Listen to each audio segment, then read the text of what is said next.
close. I see the world, but it's through this window. Another side to see, I'm ready to know. Not every story's written on a sleeve. Some stories take digging deep. Eyes wide open, words unspoken. Where are you going, darling? Where have you been? Stories to tell, emotions we felt, good and the bad in the hands we've been dealt. I wanna know why, I wanna know why you're the way you are.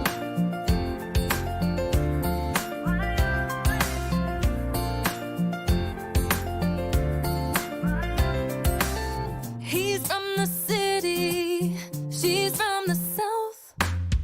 Two different chapters told miles out. Their back row living in his White House. So many stories that I need to know. Not every story's written on a sleeve. Some stories take digging deep. Eyes wide open, words unspoken. Where are you going, darling? Where have you been? Stories to tell, emotions we felt, good and the bad in the hands we've been dealt. I wanna know why, I wanna know why you're the way you are.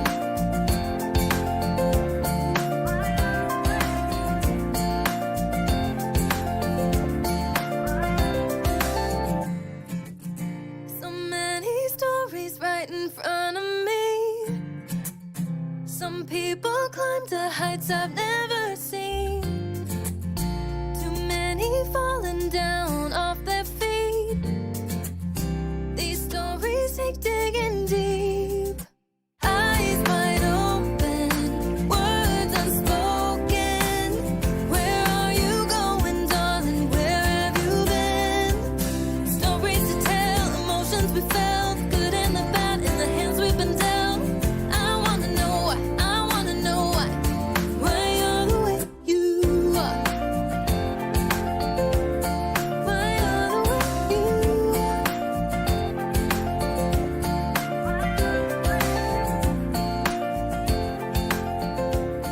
Why you're the way you are.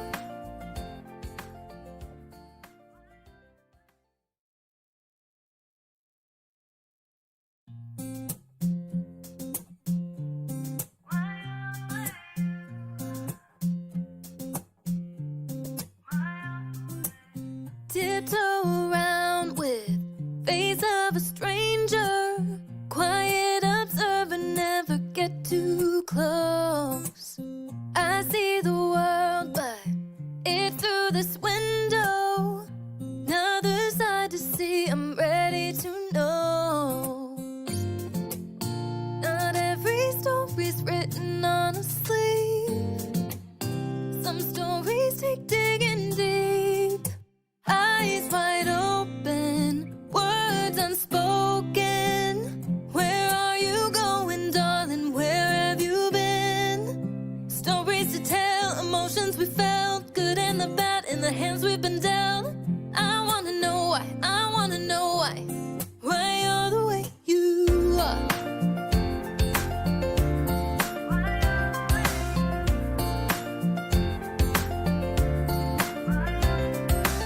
He's from the city, she's from the south. Two different chapters told miles out. Their back row living in his White House. So many stories that I need to know. Not every story's written on a sleeve. Some stories take digging deep. Eyes wide open, words unspoken. Where are you going, darling? Where have you been? Stories to tell, emotions we felt, good and the bad in the hands we've been dealt. I wanna know why.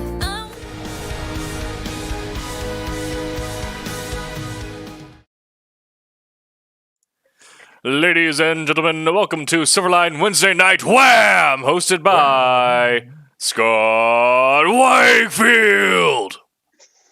Hello, everyone. It is Silverline's Wednesday WHAM. Thank you for joining us. I'm your host tonight, and my job is to wrangle the crazies. We are going to discuss our favorite and the top independent comic books and graphic novels. And as usual, we will stay strictly on topic, never diverting left or right. We will discuss them at length with astuteness and an acumen not found anywhere else on the interwebs. How about those words? Those maybe sound smart, huh? I got to look them up. Hold on. Yes. No. I'll give you a second. I How don't do even you know spell if they right. astute? That's good. Estate. We're gonna Acumen. That's the one with the needles. The acumen. You're right. Yeah.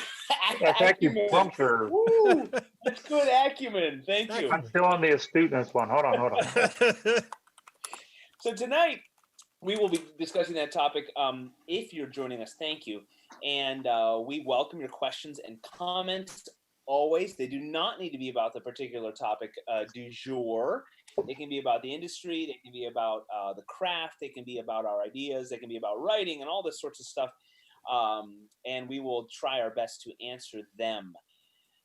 Before we get too far into this, Silverline has a Kickstarter campaign running right now. There are 3 days left.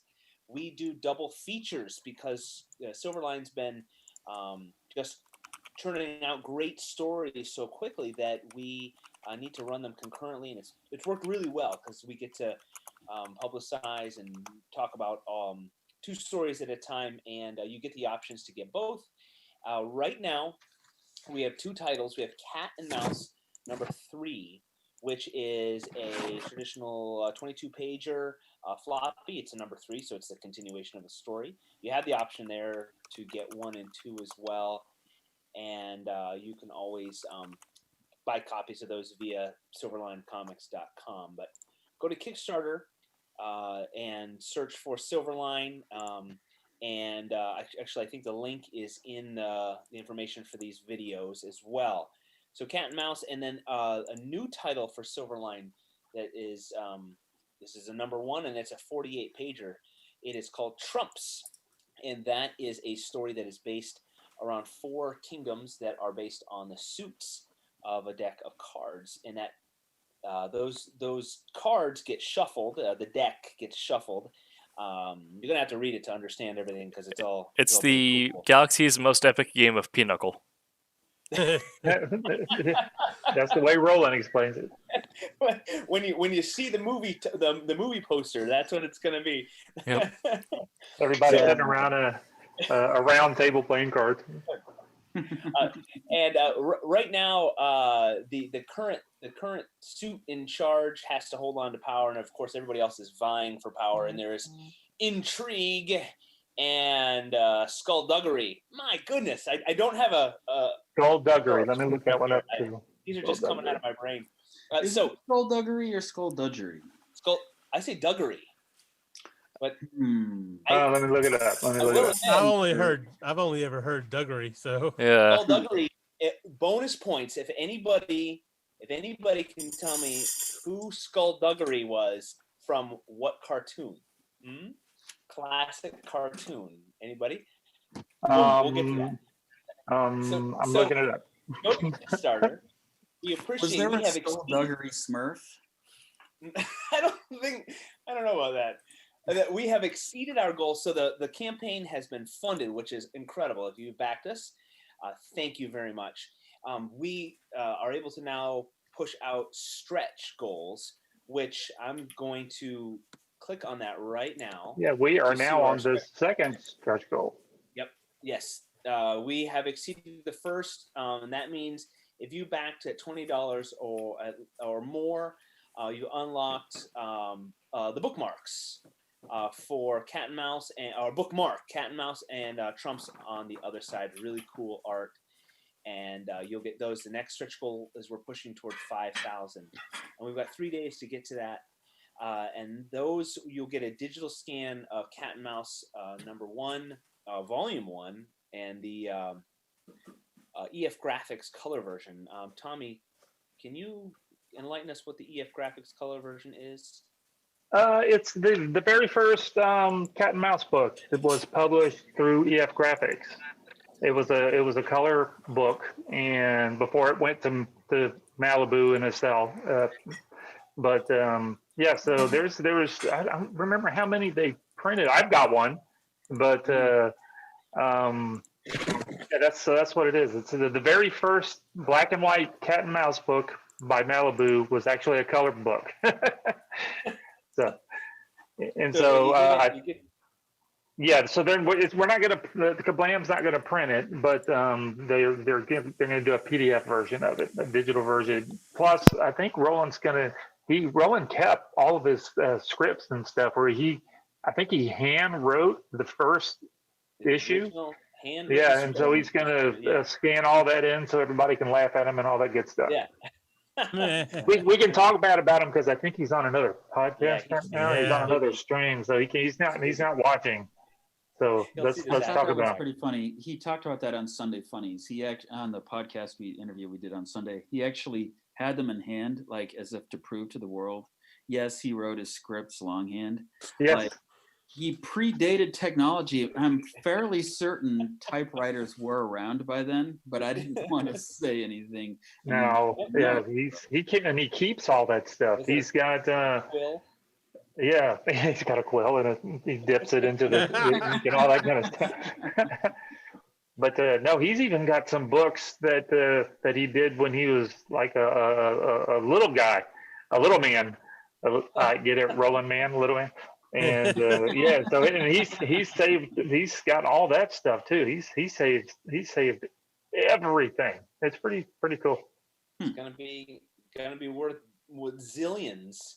He's got it all. That's cool. So if you back the project, you get if we push past these stretch goals at certain levels, if you back them, you get these kind of very cool nostalgia and inside peeks at the origins of Silverline, which is awesome. Which is really what I love and what I talk about the most is with crowdfunding is you get these options to kind of be part of the family, and really by backing it, you become part of the Silverline family, and we love that. And I'll repeat, if you are here tonight, join us in the conversation, ask your questions, and share this video and share the Kickstarter link. We got 3 days left. The better these campaigns do, the better Silverline does, and we're able to keep creating amazing stories. And we are, as you know, we are an independent comic book publisher. We're going to work on defining that, and there's no question about Silverline being independent because everybody agrees small, not beholden to any other corporation or anything like that. But we'll talk about that. But support the independent publishers. There's numerous other publishers out there and folks that are also supporting us, and we try to spread the word. We've had our creators on other shows, and those shows are usually associated with printers and publishers, and they're making amazing material. And the independent presses are able to create new, unique stories and characters that you wouldn't find with the big guys. So that's my spiel. About the midpoint of the show, around 10 o'clock, we have a review from Wayne Hall. So stay tuned for that. And as always, when we wrap up, we ask you to follow us on the socials and check out our websites. And we'll get to that. And we can talk a little about that now as we introduce ourselves. I'm going to go straight to our visual artist right now. And Andrew, if you don't mind turning your microphone on and say hello and tell us what you are working on. Yeah, hi. I'm AJ. I'm working on a book for Silverline called Wolfhunter, and it was written by Tim. So we're both here. Right now I'm about six pages into the book, and it's 22 pages, 24 pages. Yeah. I'm running it shorter by today's standards, so it's 22 pages an issue. Oh, okay, cool. So yeah, I'm working on. I'm just penciling right now. A lot of cool shadows and stuff in this scene, in this sequence going on right now. That's very cool. Thank you very much. Of course, if you're watching this, you get to see the sneak peeks again of how the comic books are made, and it's really cool to see the very beginning of the artwork. You don't always get to, it's neat to you hold the comic book, that's great, and you get the cool paper and all the art and all that sort of stuff, but to see it starting with the raw pencils and to know that Tim that's like Tim's brainchild, communicated with AJ and coming to life, and I know it's a thrill for Tim unless he is a soulless, joyless individual, but I'll let him tell us if he is. Tim, go ahead and introduce yourself. Soulless, questionable, joyless. I would hope not. But yeah, I'm Tim TK. I am the writer / creator of Wolfhunter, and I am the associate editor at Silverline as well. So I help work with the website, all our blog scheduling, and I am the project manager for our craft blog series. Are you able to enlighten us, give us any hints about what he's drawing right now? If you can tell us So, Wolfhunter is it's not an alternate history, it's a secret history style spy story set during World War II. And this is a bit in the sort of darkest point of the protagonist's life to point. As he is recovering from an injury while in a hospital in London. All right. And can you tell us who your protagonist, your hero is? Or he's a completely fictional character. His name is James Willard, and he is a RAF group captain. All right. It's very exciting. That's cool. Okay, let's go. Brent, you're at the bottom of my screen. Go ahead. All right, I'm Brent Larson. I'm the creator and writer on the Silverline book, Kalis. And I always run out of stuff to say at this point. Kalis 1 and 2 are out, right? Kalis 1 and 2 are out. Successfully kickstarted, and I think number 2 is in April. And we are looking to do 3 and 4 simultaneously at the end of the year. There'll be more of that as it develops. I've seen Lewis has done the first 5 pages of issue 4. It's looking fantastic. Got a double page spread. I can't wait to show you guys. And yeah, it's going to be a lot of fun. So. That's awesome. I had a question. Before I forget, well, go ahead. I live in Orlando, Florida, and you can find me at brent.vector on the Insta. Thank you very much. Yeah. Tim, where are you? You're all the way over on the... I'm on the left coast to best coast. I am up in Oregon, and you can find me on everything at Tim TK pretty much. Thank you.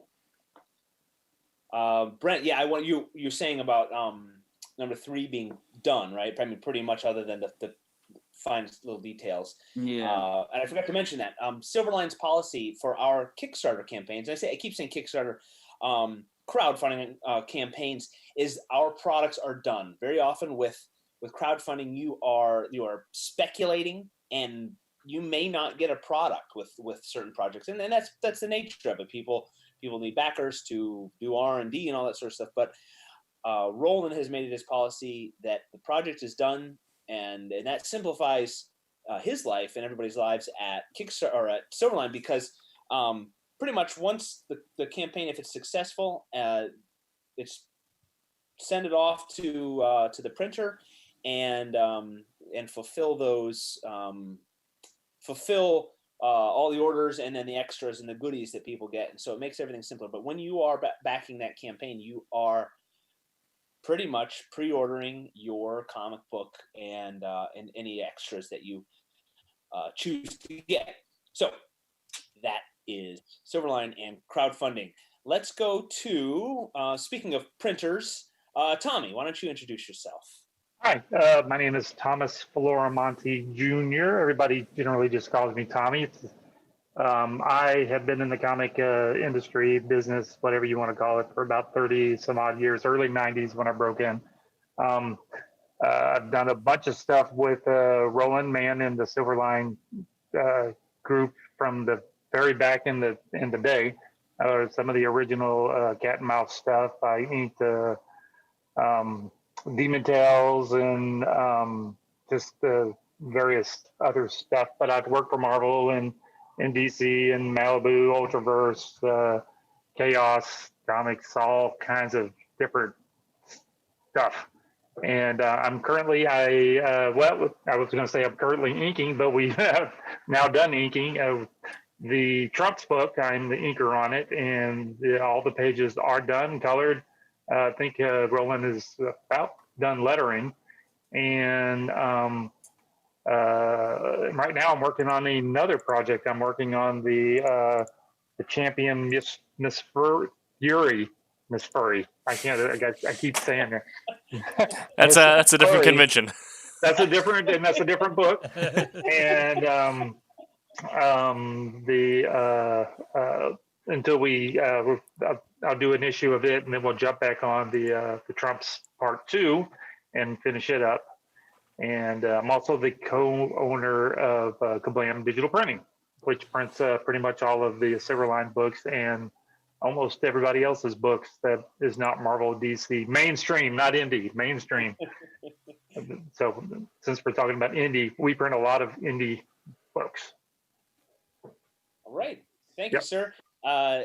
And I gotta keep commenting on the artwork for the two current campaigns. I mean, all of our artwork is amazing. It's all different. Everybody has their own styles, which is really cool.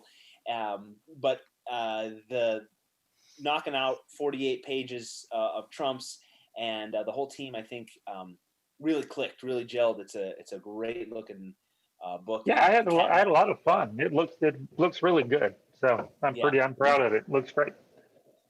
Lots of good stuff. So not right now, but we encourage you to go to silverlinecomics.com, check out all of our titles, and you can see the span of styles and art that we have. How about C. Michael Lanning? Go ahead, tell us who you are. I'm C. Michael Lanning, coming to you from the hunting grounds of the Rougarou, also known as Louisiana. I am currently a scribbler for Silverline Comics on one of the coolest projects, The Rejects, with head honcho Roland Mann. Hey, do you practice this? Because you're good. Sometimes. Now that I'm doing the co-hosting on the Comics Newswires on Fridays now, so I gotta step up my game. Yeah. He just practices his monologues at his kids. Sit down and listen to me. You got your jokes on the 3x5. It's about presentation, you know. Yep. I'm like in a debate. I got my notes here. Right. Yeah, Mr. President, Mr. President. How about I'll shout at all of you. If you'd like to have a debate reenactment, please. Oh, let's not. Yeah, I need a hammer. I can hit myself. We already lived through that once. It's not. Oof. Okay.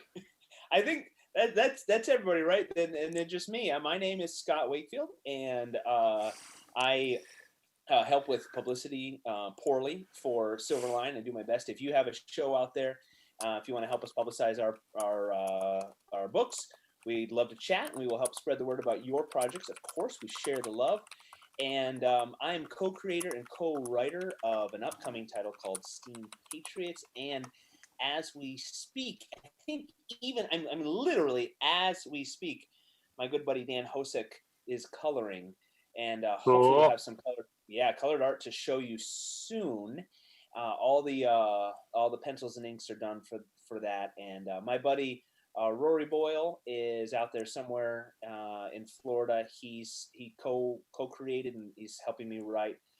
He is going through trials and tribulations of being active duty Coast Guard right now, so he couldn't join us. And I live in Western New York. It is beautiful in fall here. We're getting lots of rain. So my introduction was not nearly as polished as C. Michael Lanning's there. I'm gonna have to take notes. So he set the There bar. can be It's only like, one. Here now. Well, see, look, since Brent came packing a couple of weeks ago, I gotta make sure that my game's right there. What did I pack? Good. There Your introduction. You don't remember your introduction? You don't. No. You made. I thought you brought a made gun or something. I'm like, I don't remember that. Like what? We're bringing Keeping it weapons strapped. to the stream now. I don't have anything. Things interesting. So, raise your hand if you want to go first, because I want to start this discussion, this chat about how do we define independent comics? Who has an idea?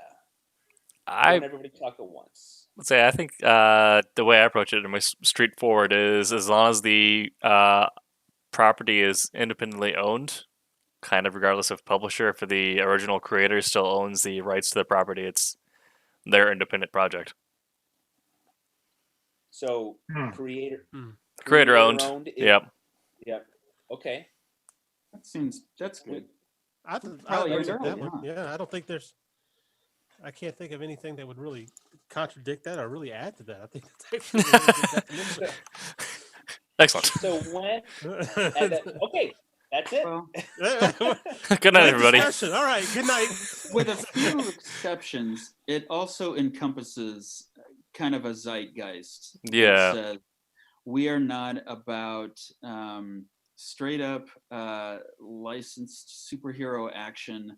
And if we do have superheroes, they are not, the stories are not mainstream.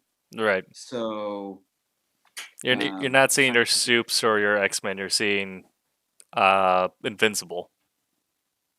right.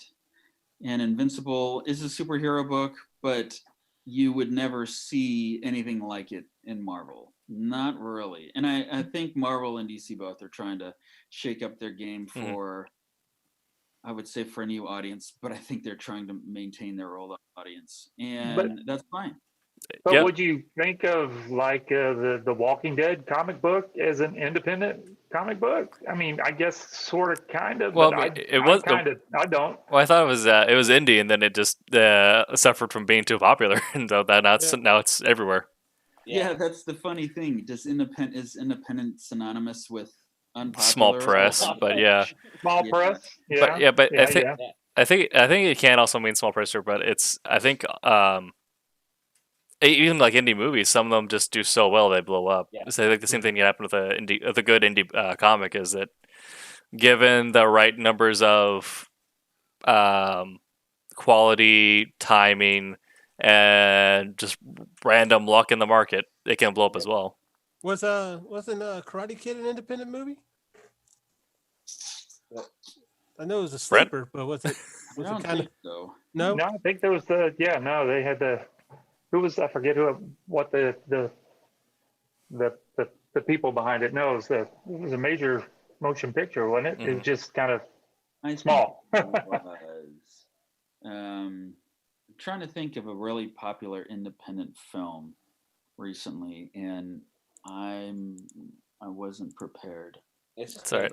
Well, I also have the problem where all movies are also Marvel. I mean, are we talking about like books that are non-Marvel, DC, Image?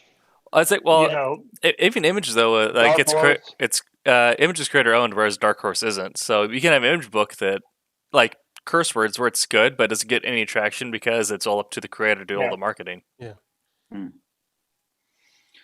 Image, they still have to do their. Oh, go ahead. I'm sorry. Oh, I was just going to say, I mean, somebody put it like you just said. The definition is pretty much if it's not Marvel or DC, and then what Image, Dark Horse. No. I would consider Dark Horse too indie because they're not creator owned. Same with 80-2000. All the stuff submitted there is owned by the company. So you just do work for hire. Yeah. You're not actually creating your own creator-owned idea. So you still would throw like Spawn and Savage Dragon and all that kind of stuff as an independent comic book. Yeah, see, now it makes you yeah, go, oh, Yeah. by your definition, I guess it would be. yeah, because right? I mean they've had the same creator this entire time, or at least And they still own it. yeah. Well, Right. like, Well, has I Eric mean- Larson ever has anyone besides Eric Larson ever done Savage Dragon? I'm just I don't being believe so. completely No. Not the yeah. main book. No, he's No. with War Savage Dragon's Yeah. been in other books, but yeah. So technically, it would be an independent book Yeah. because he's doing his own book, right? I would agree. Yeah. I mean, really. But and see, it's kind of like when you talk about The Walking Dead. The Walking Dead is, yeah, it's published under Image, but it's also what's the studio's name? Skybound, Mm-hmm. Skybound, yeah. Right. which does other things too. And I don't think Skybound as a studio is really big enough to go be outside of being called an independent studio in itself. Yeah. Mm-hmm. Hmm.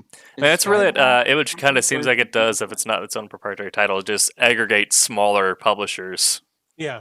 Yeah. Shadowline, Yeah. things of that nature. So then where does the point come where they get too popular and then you're a sellout? Is that where's that line? Where's that line? Do they stop becoming independent, or are they just really popular independent and they're not corporate hacks anymore? Or are they? I would I- love to have that problem, by the way. Yeah, no, it'd be a great problem to have. Yeah. You're a hack and a sellout. You've made millions on the backs of real creators. To which I would say, yeah, I'm gonna go buy another car Yep. now. I'll see you guys Did later. you sign your checks? Yeah. Yep. Well, it's so hard to say because, I mean, at the heart of things, a comic book creator wants one thing more than anything else. He wants people, or her, they want someone to read their books and enjoy them. They want lots of people to read their books and enjoy them. If you don't want that, then frankly, Yeah, what are you doing? yeah, what are you doing? I mean, Yeah. why would you even be doing a comic book? You would just be happy to write, draw it yourself, throw it in a drawer, and maybe give it to your parents at Christmas time. I have no idea what you would do with that. But no, because creators instinctively want an audience, and that's a good thing. They have ideas, they have stories, they just really want to share. It's the drive that makes them do it all. So why would you punish someone for doing it so well It's that they got a lot of successful, yeah. people to do it? That's crazy. That's a crazy, awesome problem to have. So Right. And Well, it is a I lot of think- work. So it is nice when people get to other people appreciate the stuff you do, even if it may be a smaller group, because it's not a big selling title, but at least somebody's checking it out and liking it. I think- That's fun. Yeah, I think when I was thinking of movies, I think kind of to kind of translate well to what to the film kind of discussion we're having. Cloud Atlas with Tom Hanks is an independent movie. It's distributed by Warner Bros., ever, I believe. but it's produced by Tom Hanks. That's there's no big overarching company actually handling the production of it. It's just distributed through someone else, which is what happens with all these creator-owned titles. Yeah. Okay. Yeah, I think the biggest complaint that people have, or at least maybe that I perceive, would be is that transition from if you can say you're independent and you're not beholden to anybody, but if you do make it big, then you've got all those people that now are putting in their 2 cents. Mm-hmm. And if you can hold on to your product and it makes it in front of the millions without being watered down, that's great. But very often is everybody comes in and has to put their 2 cents in, and then it's no longer what it was. And your original fans, your diehards at the beginning, that's where they say, "Oh, you gave in, you gave up your project," and I can see that. Yeah, when it's no longer just the creator's idea. Yeah. It is funny how rabid fans can get about something to the point where they feel they have the right to speak into it. Right. Like, I think it's the George Lucas syndrome. Yeah. But at What? the end of the day, who can ever say you watered down your message? I mean, I suppose it is obvious to some people, but at the end of the day, really, the artist has one person that he or she has to be beholden to, and that's him or herself. Yeah. And there are some artists who are eventually going to get around to saying a message that people might not like.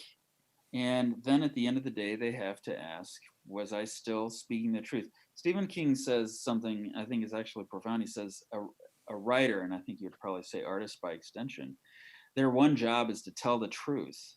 And if you are working on something and calling it your own, you do kind of have an obligation, not just to yourself, but to the people who are going to read it. They're going to see an unfiltered look at what you think about whatever it is you're writing on. Mhm. And if you have any other motivation, like you want to sell a lot of books or you want to get sponsors or whatever, that's something that you're going to have to square with.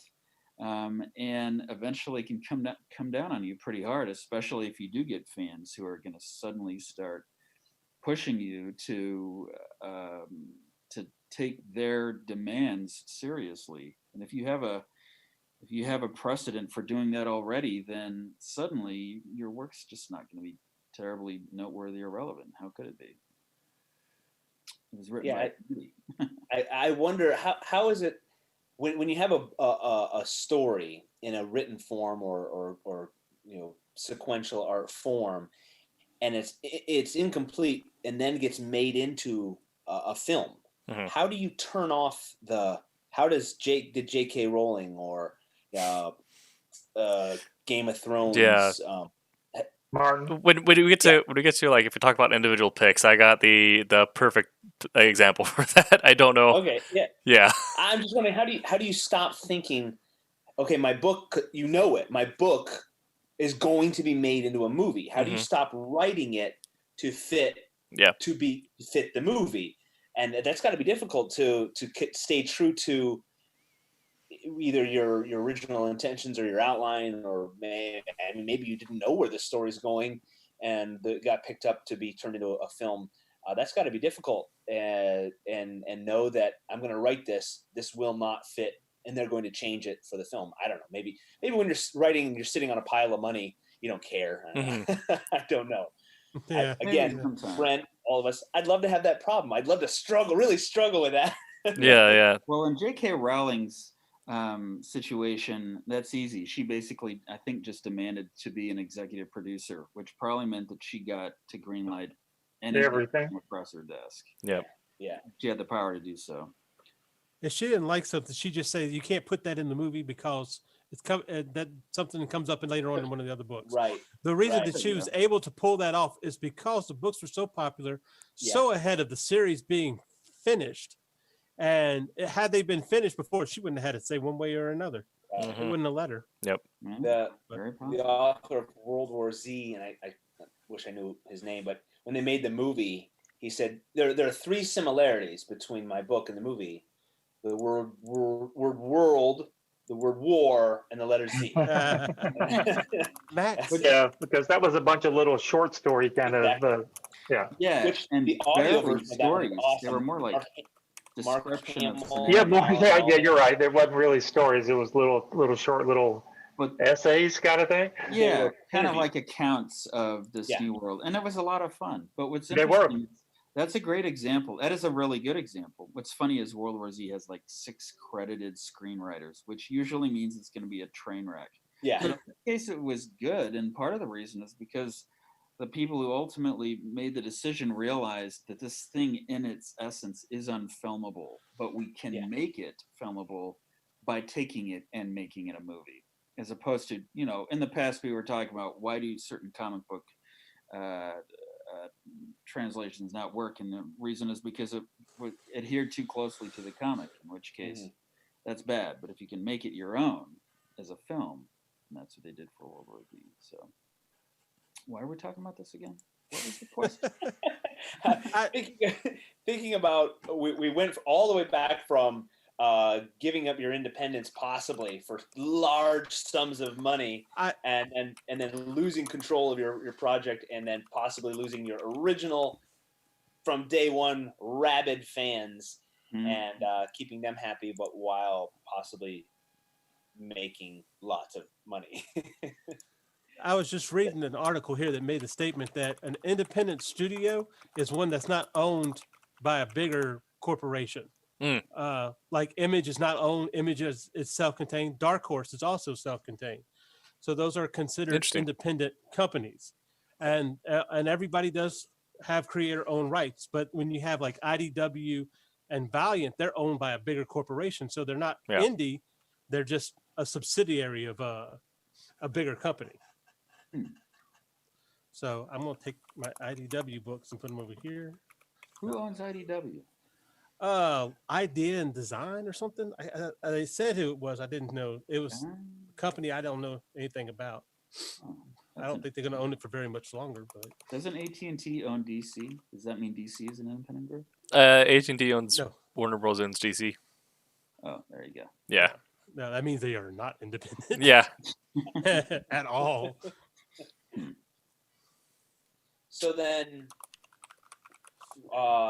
someone define for me alternative comics. Is that still a term we use? Or I know underground is probably an old term because that's usually the beginning of something that's contrary or an alternative, and then underground kind of becomes above ground once it becomes popular. I think at that point, that's pretty much just like one or two people direct from hand to consumer, like old school zines. Schlock Space Mercenary by Howard Taylor, I think would be one of those. It's just one dude who does I think it was a daily comic strip that it would get collected into 22-page issues that get collected into like reviews, but every day you got 3 panels of a comic that kept getting updated for 20 years. Wow. That's dedication right there. Yeah. So that would be alternative. I'd say it'd be alternative or underground because it's literally just one dude direct to consumer. Nothing at all in terms of oversight.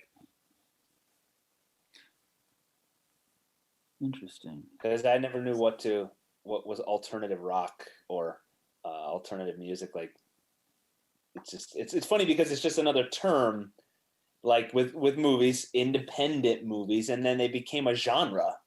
Right. And it's like what was the studio that did all the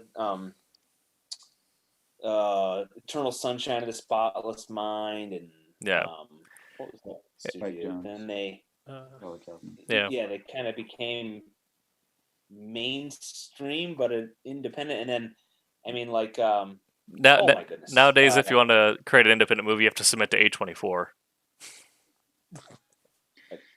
I don't know. Yeah. They're essentially like if you make a movie and it's halfway decent at a festival, they will buy it. Oh, okay. So yeah. No, is it no longer independent? I don't. It's funny. Like, where's the who says? I think if it gets made independently of the studio, it's an independent film. Okay. But if it gets picked up. And then, like if they purchase your script and they have to go through like film by committee, as opposed to buying the film outright after it's been made. Right. Okay. Right. Like isn't that what kind of like what Sundance and Kansas? Yeah, Sundance and Kansas are kind of two big ones. Even Orlando Film Festival is pretty big, but you have the as a film writer, you can submit a script for review at the panel, or you can submit a full film for one of their categories, and either one has an option of being picked up by somebody. But because I'm sorry, I didn't mean to interrupt you. But that it just came to mind. Clerks was an independent. Yeah. Oh yeah. There you go. There you go. Which is probably a good example, proof of concept. Basically, Kevin Smith didn't ask someone for money to make it. He made it himself. And when he made the film, he then distributed it himself, which is to say he showed it everywhere until finally he found someone who was willing to back its distribution himself. And that's how it got seen by people. That is what an independent, like I can write a script and send it to a contest or send it to some executive. They won't look at it. But if I write a script, get my friends to shoot it, and we just start getting it into festivals or crazy luck, get it into Sundance, where all they do over there is buy stuff like that. And maybe Netflix approaches me and says, "We'll give you this deal if you'll let us have, license your film." And that's how it works. That's pretty much, there's no question, that's independent. So yeah, those are the clear cut. That's good. Yeah. So who wants to start us with an example of an independent comic or graphic novel that they've enjoyed? I kind of talked about this, but I had it goes into what we were talking about in terms of getting bloated into a movie. But I had just recently gone through and reread Wanted by Mark Miller, published through Top Count Image. And that was part of Miller's self-contained universe called Millerverse, which is also everything that Mark Miller writes, he puts into this one universe, and it's all his property. So he created Millerverse or Miller World, or is Miller World something that came later?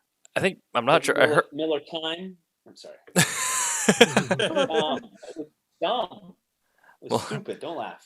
I think it was. I'm not sure. It might be Miller World.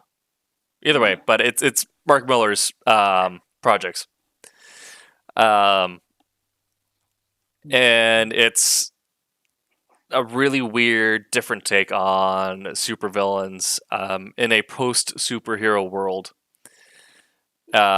and very violent, very bloody, very not appropriate for a mainstream publisher. But he had a very intentional point he wanted to make with all that. It comes in at the end, and I think that happens a lot more with indie comics than with the bigger publishers, is because you can write, say, I want this comic to only be 6 issues, therefore it is only 6 issues that I don't need to worry about next year's run or getting picked up for another volume. He can just decide that it's going to be 6 issues, this is the point I want to make at the end of it, and it's going to be all contained here.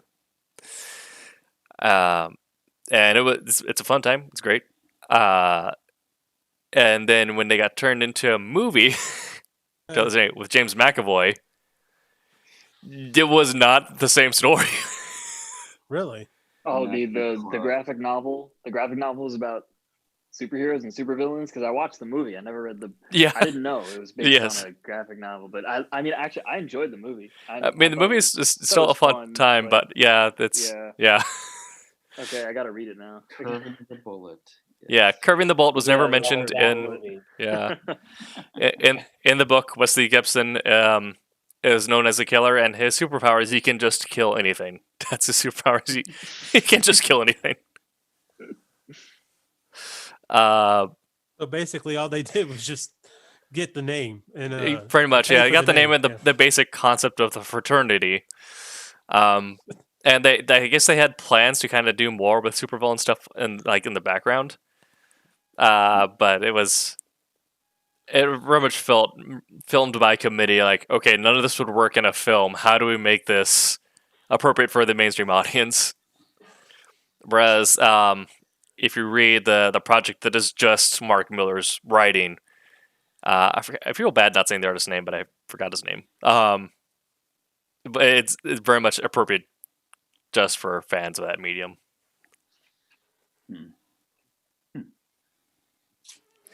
I'm looking up the movie as well as 2008. Yes, yeah. Yeah, I never saw it. What's his name? But even though it's through Image and became a movie, that's still, in my opinion, that's still an independent comic because it's creator owned. It's owned by Mark Miller, and it was his. Right. J.G. Jones. J.G. Jones did the art, and it was him and J.G. just working through it the entire way through. No one else could touch on it until it went off to a publisher.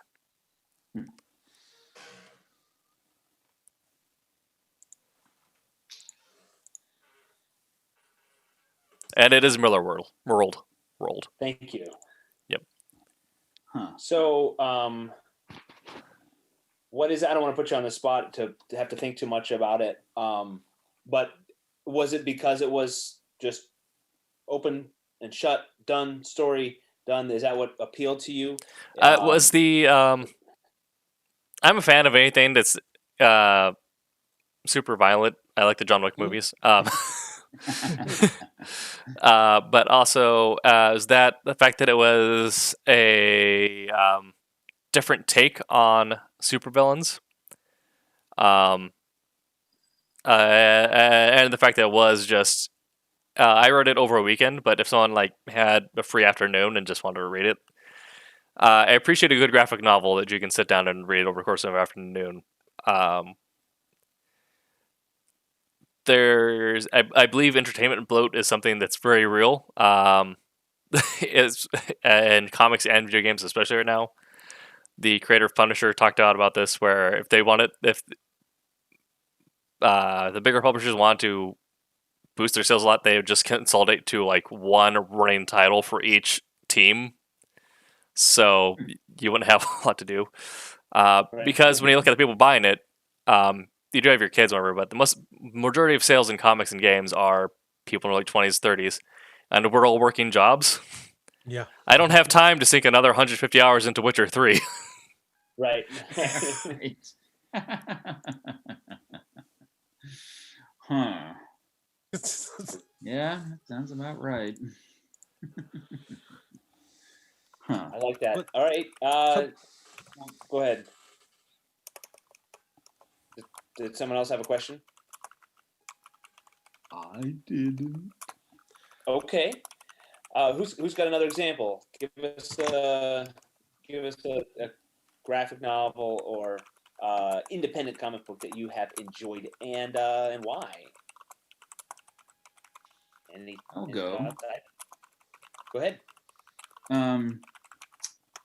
I might have talked about it before, but I loved Lock and Key. We established if IDW was independent. Is that okay for me to say Lock and Key? I believe Lock and Actually, Key. we established that wasn't independent. But I like Lock and Key. I feel like he independently wrote that, so We'll allow it. Because I think it was Joe Hill, and I believe he pitched them the finished comic. Well, I think he still has creator rights on it anyway. Yeah, yeah. I mean it's He Joe did Hill. Yeah. Yeah, he did walk on to the last episode of the show too, so I guess he's in there somewhere. But anyway, Oh, yeah. And part of the reason the hugest reason was, and this is what I think is why independent comics has so much going for it, is because it was very character driven. And this is always a question that creators are faced with when they're going to start a new project. A lot of people say, is it going to be character driven or is it going to be plot driven? And I believe that one of the problems that mainstream comics have to deal with is the licensed characters are so well known to their audience that the creators don't have a lot of places they can take them anymore. Therefore, the only thing they can do is start throwing new scenarios at them and new problems and new girlfriends or this or that. And then it becomes largely plot driven. And those are pretty interesting to read a lot of times. But a cool thing is if you're telling an independent story with characters who, for all you know, could die in the next few issues or disappear forever. And it could happen because they're not licensed. The fans aren't going to write in and demand that you resurrect this character because they don't know the character yet. All they've got is what you've told them so far. Start to love those characters. They can really start to enjoy them. But they also get a sense that those characters will not be with them forever. And there is, for that reason, a heightened sense of gravitas to the writing in the storytelling. And that's where I think independent comics really shine. I love, Brian K. Vaughan does this better than anybody, in my opinion. When he tells a story, I know that he knows where he's going and he will get there and he will stop. And for that reason, his narratives are so much punchier. I know that I'm gearing up for something that has serious weight in terms of a style. Right. And he hasn't yet, bow to the pressure of the fans to do Why the Last Man Again, I mean, that story is done. You can stick a fork in it. It was sad, it was powerful, it was memorable, and it's done.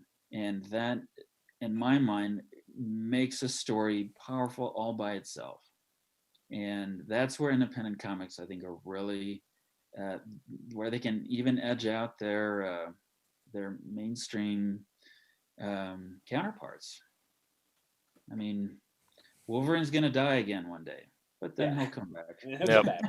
Yeah.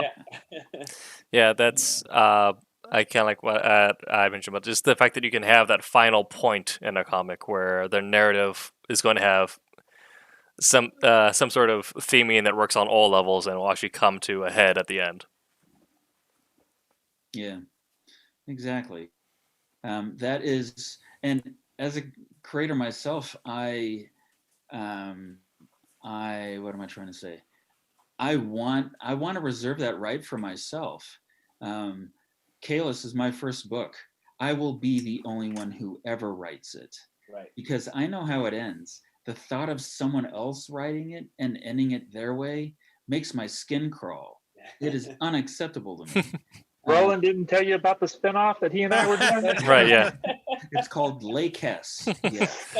No. Like yes. Yeah. It's and the reason is because there are things that I want to say to the audience. If I still have one by then, we'll see. And even if it's my wife and my sister, it's all good because they're going to know where I was going with this, what I'm trying to say, and I will say it. I will drop the mic and I will leave the building. And no one else gets that privilege. If they want it, I will encourage them to go and start their own book.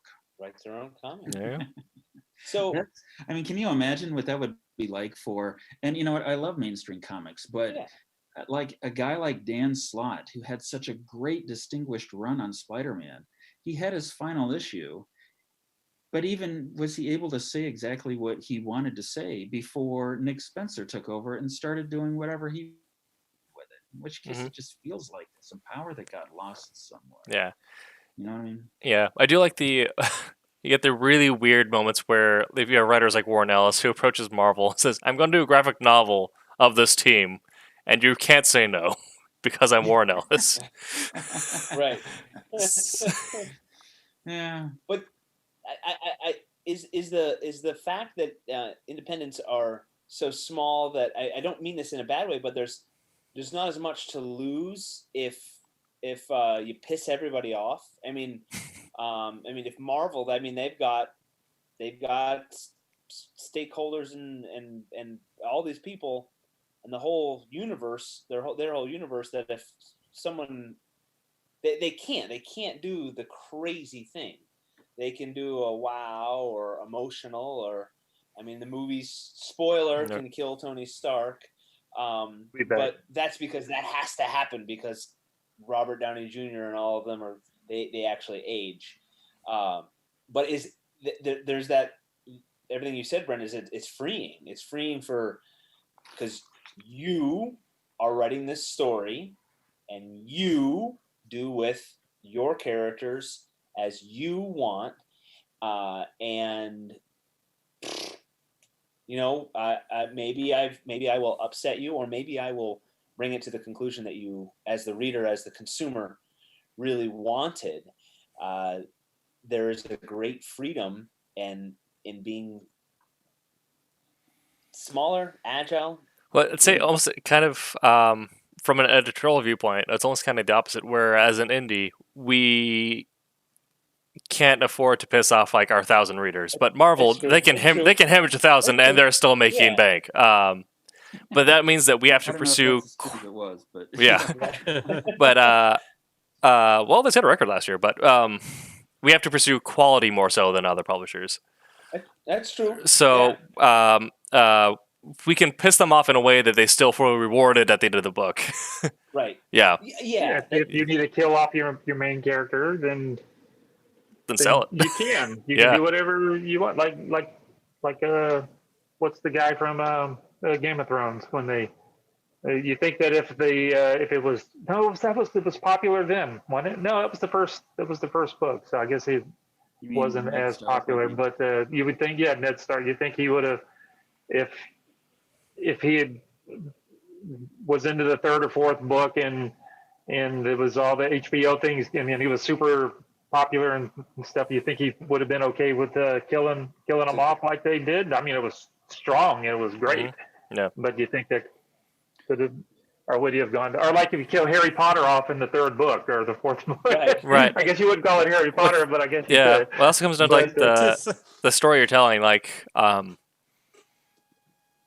when an indie or when like we pick up a title, it's Kalis by Brent Larson. It's not Kalis owned by Silverline.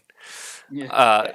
But when you look at like when Wolverine died, Wolverine is owned by Marvel. So even though that writer has their run on X-Men, and they're like, okay, for this 2 years, this is my story. Kill off Wolverine quarter way through the first year. He doesn't touch the comics for another 2 years. It's still Marvel's comics, so next year they're like, okay, we want to do something else with this, so we hire on a new writer. The new writer's like, okay, I want to tell my story in X-Men, but I need Wolverine. Yeah, when he comes back, he comes walking in the room, and where were you? Oh, I just left. I just came back. I was in the multiverse. It's fine. We have That's right, 600 yeah. of these Earths. No, that was the clone Wolverine. That wasn't not the real one.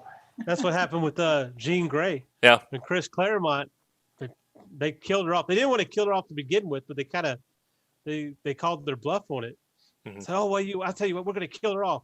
And the editor went, great, that sounds awesome. Wait, I guess we're going to have to really kill her off now. Years later, Chris Claremont got word that they were bringing her back. No, we killed her off. So you don't have.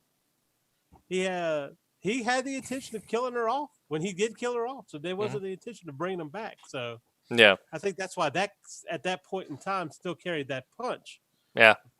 Now you kill Superman off every couple of years anyway. Twice a year. Yes. We needed to bring him back at least with teal Jean Grey- kryptonite. Jean Grey, they waited quite a while. Yeah. I think they really intended for her to be dead. I Mhm. remember I was a kid when I read, holy cow, they're bringing back Jean Grey. Funny thing was, I wasn't around the first time when they killed her. It was a huge event, but I didn't mind that they were bringing her back. Oh, this is exciting. Mhm. Yay, I love them. But So one thing I was going to add that was, might be I feel like independent comics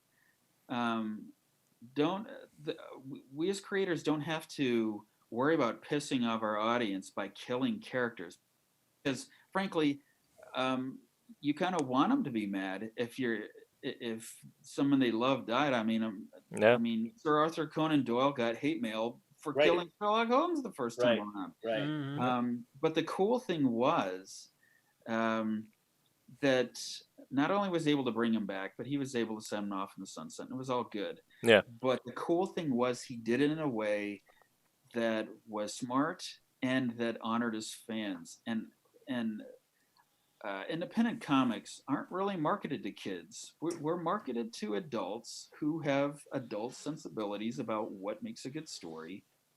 And when they're being pandered to, and when they can thing is going, but they're along for the ride, and when they're mad because they already know everything you're about to tell them. They know a lot of this stuff. So it's almost like if I want to tell a story where there's true sense of loss and regret and sacrifice, but I'm pretty sure I will say the fans, I don't know if they exist, but my fans will be happy because I gave them a good story. I honored their intelligence by giving them a good story. I think that's all they want. Yeah. Well done. We've got a question. We can maybe answer this after. We'll do our review here. So Tim, if you want to have that ready, why? Oh, and let's answer this afterward. And maybe it's not a complex question, and I'm just going to show my comic book ignorance. Why do the big guys or most comic book stories not adhere to chronology? Because I feel like, and I want you to tell me why I might be wrong, you could solve a lot of these problems if we start our story in 1989 and we tell it until they all get old, unless they're timeless, and die. And then we can kill them all. They can get old and die, whatever. End it, start it over. What is the thought process behind not doing that. And so, because most don't, unless I'm mistaken. But that's my question, and we'll chew on that on our break here. We got a review from Wayne Hall, and we'll be back after that. See you in a few minutes.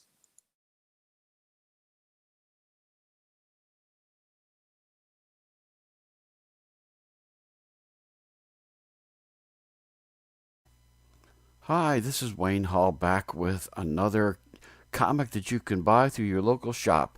Although I might change that a little this week to a comic that I bought in a local shop. And it's this crazy book right here. It's called Elmer. Let me read the description on top. It's the great Filipino novel with chickens. I'm sure I'm going to butcher this guy's name, but it's Jerry Alanguilan, I think. Let me read what the book is about to you.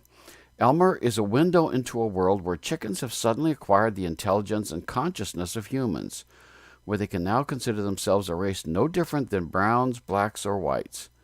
Recognizing themselves to be sentient, the inexplicably evolved chickens push to attain rights for themselves as the newest members of the human race. Originally self-published by the author in the Philippines, this is the first U.S. edition of the book and the first edition to be made available to the book and library trade. And it looks very much like this one. It's a really interesting book.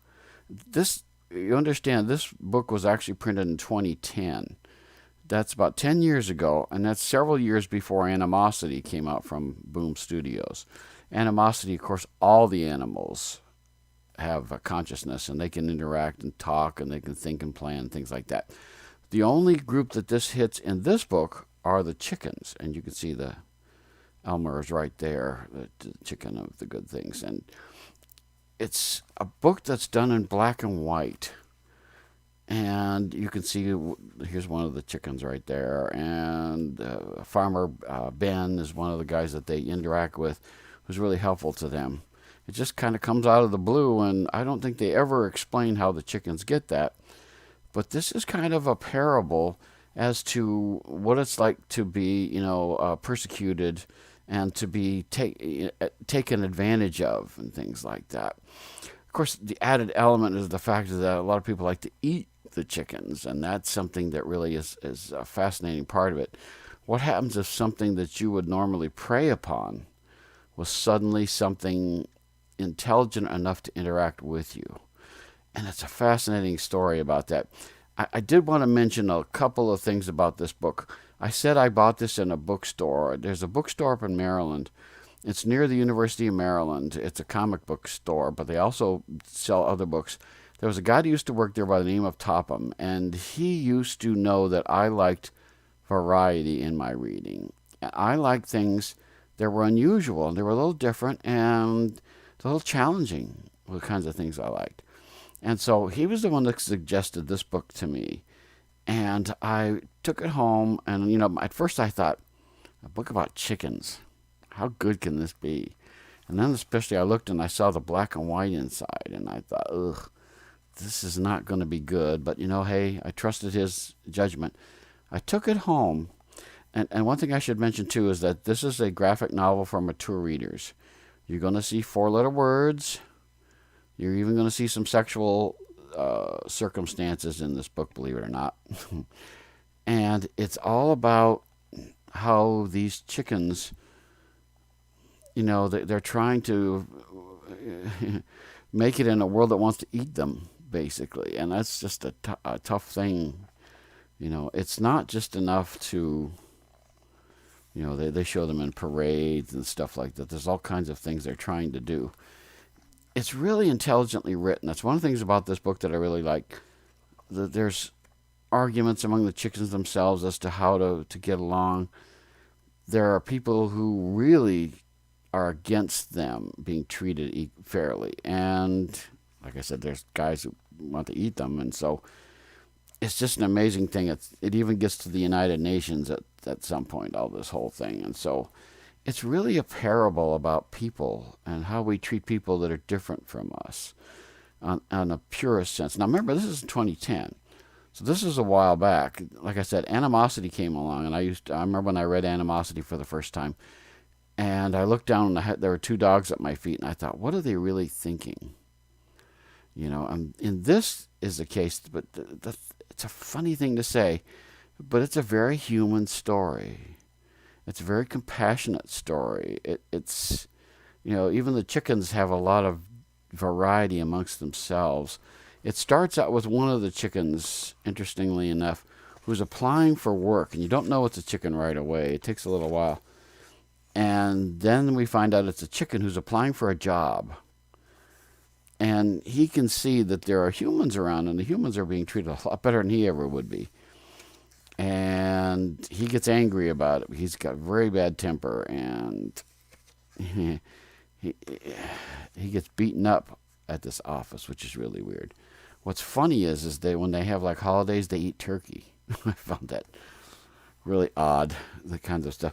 There's a lot of really interesting things about it, about how they interact with each other, about what kinds of things they do, and even their friends sometimes turn on them.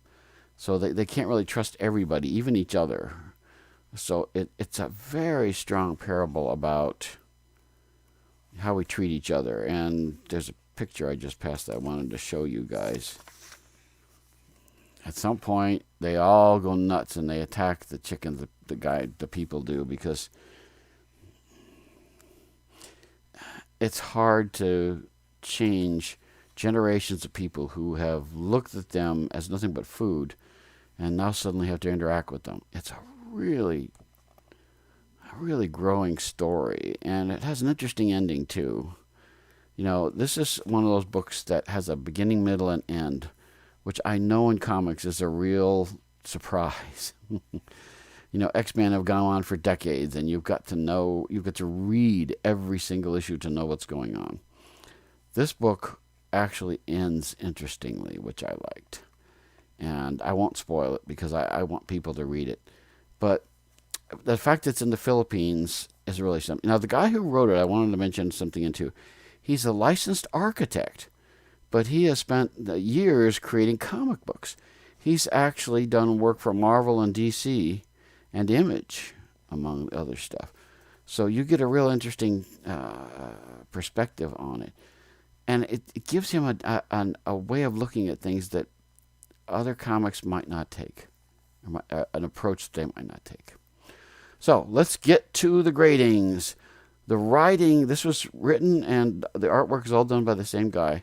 The writing is pretty crisp, I have to say. The dialogue and stuff is really sharp. And the situations are really interesting too. And the characters are very well developed and interesting to read. So I'd have to give this an A. The artwork, I always kind of grade down when it's black and white. I would have been interested to see this in color, how that would have been. But I have to say the faces, two of the things I judge artwork on, faces, facial expressions, and action sequences. I showed you the one guy lunging at one of the chickens. And, you know, there's a lot of that kind of thing going on. There's a lot of activity. Here's that one again. I found that really, you know, you get a sense of what's going on immediately. So I think the art is good. I wish it was color instead of black and white. I would give it a solid B as a result of that. So the next thing is the lettering. And again, I think it's all done by the same guy. I always grade down on lettering because I always think there's some way to do it. Usually the lettering takes place at the top or the bottom of a panel. And it's okay. I give it a good B-, I think, on that was good. Literary merit. This is where I think this book is really interesting to read. I think this is a story, again, that I like to say is something even years from now people will read and get a lot out of because it has profound stories or profound things that it's dealing with, profound subject matter. So I give this a really good literary merit grade. I give it an A. Fun factor, yeah. By now, if you've watched my reviews, you know fun factor doesn't really happen in these books. There's a couple of crazy things that happen, but it's dark humor. I'd have to give it like a D as far as fun factor goes. Overall grade, I would give this a B+. If you haven't seen it and you get a chance to read Elmer, I would recommend it. It'll challenge your thinking. Believe it or not, it's very compassionate. and it's very interesting on how we get to see things from the chickens' perspectives as well as the humans. So it's a really interesting book on that way. Overall grade, I'd have to give it a B+. It's really, really, really, really good. Again, it's something different. I like something different. I want to go where I haven't been before. And that's what Elmer does. So, I highly recommend it. I know it's available on Amazon. I don't know if stores still get it, but it's definitely a book that I would say go after it because it's good stuff. And until next time, keep reading your comics.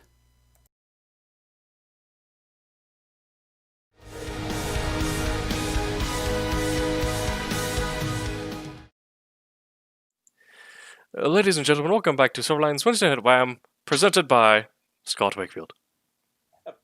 I am your host. Hello.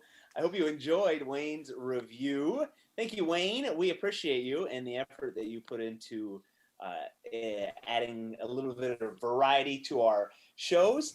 Thank you for joining us, everybody. And if you are just joining us, we are talking about good independent comic books and graphic novels. And we sort of defined independent, and we know that's kind of a term that can have a little bit of fluidity to it. And when does independent start and stop? And we pretty much defined it to, refined it to its simplest terms as creator content, and then you're not beholden to anyone else. I mean, did I get that right? Yeah. Okay, all right. And we've talked about the good and the bad. We lost Brent and we lost C. Michael. They are both exhausted, have to head to bed. So we're down to Tommy, Tim, and AJ. He is penciling, and we are looking at Tommy's screen right now. Is that correct? Yes. And Tommy, what are you inking right now? This is the next project I'm working on. It's and I'm gonna say it wrong again. It's Champion. We don't have a title for it yet. It's Champion and Fury. And this is Champion is this guy right here. He's a fireman, and I hadn't got to the pages of Miss Fury yet, but this book is penciled by Peter Clinton. Call him Pete. He's usually on the Sunday show. You've seen him drawing it on that show. But let's see if I got another page. This is page 1. There we go. Whoa. So, yeah. So that's cool. Yeah. That's cool. I think it starts off in Chicago, and I think somehow or another, like most of Roland's books, they end up in New Orleans somehow or another. Sure. Yeah. But you know he's a superhero when his chest is the shape of a Dorito. Right. I love it, and I'm geeking out here, and I love being part of this because I get to see. For those of you watching and joining us, I'm seeing this for the first time, and I love it. I love it that it's super cool. Sneak peek and to see an untitled comic book in the works. That's so cool. Yeah, they don't like it, but I call it Cham Fury is what I normally call it to them, and Roland doesn't like it. Cham Fury, copyright Silverline Comics. That's right. I think that's what. Come on, everybody, let's get on to Roland, and we're going to call it Cham Fury. Hashtag Cham Fury. Get it trending. That's right. But you can see that. Now this is a character that I inked before. He was in the first run of Demon Tales that I inked way back in late 90s, I think it was. That was published by Malibu Comics, and this is there we go. C, there is a big C, Champion. But he's a fireman. Oh, on his belt. Okay. On his belt. There we go. I wasn't. Yeah. Cool. Big Maybe C. that can be some of our Silverline swag. We can get a big C belt. That's right. We can all wear a big C. Yeah. Yeah. But Kablam also prints metal, right? We do. Actually, I didn't show. We got here's from the Kickstarter. There's the glossy exclusive edition that's still available over on the Trump's Kickstarter. If y'all want to get on over there, I think we got 2 or 3 days left. Yep, I'm just we have go over there. Look, go look. Here it is. Here it is. Okay, I'm putting it back down. too much awesomeness, Tommy. Careful. Yeah. That's a great transition. Thank you. We are starting the second half of our show here, and we have currently we have a crowdfunding campaign live on Kickstarter. We have 3 days left. Silverline uses Kickstarter right now as our distribution method and a way to fund our projects, really. And when I say fund them, it's not funding the production of the projects of our stories. It really is a way to get folks to pre-order and get the ball rolling, to get the word out there and get our stories printed and distributed. So Silverline's projects that are on our crowdfunding sites, Kickstarter right now, are complete. So currently we have Cat and Mouse number 3. That is the third story, third portion of Cat and Mouse, the Cat and Mouse world that was started quite a few years ago and has seen a few iterations, is now being created by Roland, and that is available. 1 and 2 are available. Number 3 is on Kickstarter to back, and when you are backing our projects, you're just buying them.